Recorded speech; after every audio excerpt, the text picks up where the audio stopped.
Hi, this is Justin from Sonic Scoop here at Braun Studios once again. Thanks to B&H, we've got a little mic lineup here that we're calling the Little Brother lineup.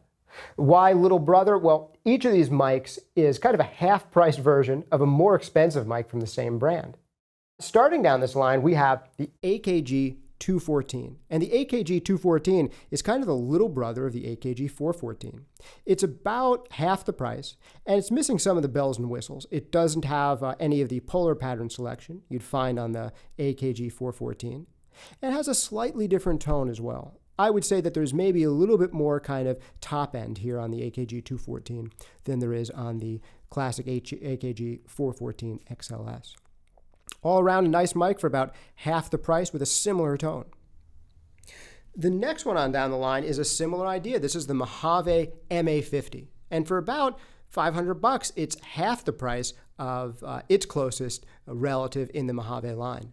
This one doesn't really have any bells and whistles. There's no polar pattern select. There's no low frequency roll off. Just a good sounding mic at a fairly affordable price point. To me, this one has a lot of articulation, a lot of clarity. And if you want a good condenser mic that has a lot of bang for the buck and doesn't have the muss and fuss of a power supply that you find in a tube condenser, the Mojave MA50 could be a great way to go. Next one down this line is the Telefunken Copperhead. And this is one of the most affordable mics from Telefunken, but it may be among their best in an odd way. It's almost half the price of its bigger brothers, the AR51 and the AK47. And its design is meant to try to take kind of the best of both of those worlds, giving you the kind of upper mid-range push of the AK47, the extended top end of the AR51, all in one package. There's no polar pattern select on this. There's no low frequency roll-off, no bells and whistles, just a really good sounding microphone.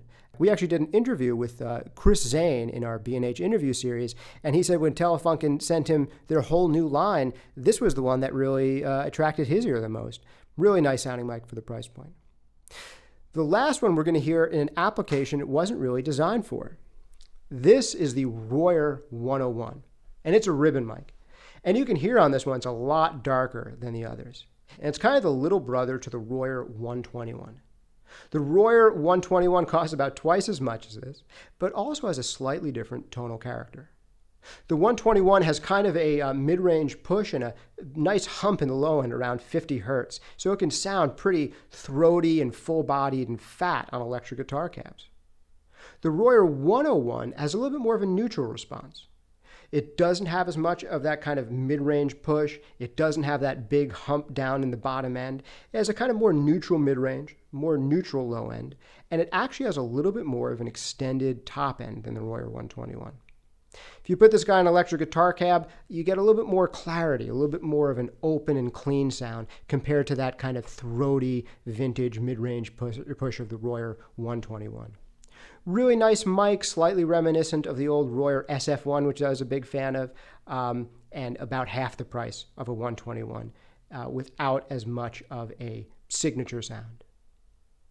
I'm not going to bother putting up all of these mics on the same sound source because they all have such a wildly different tonal character and they're designed for such different purposes.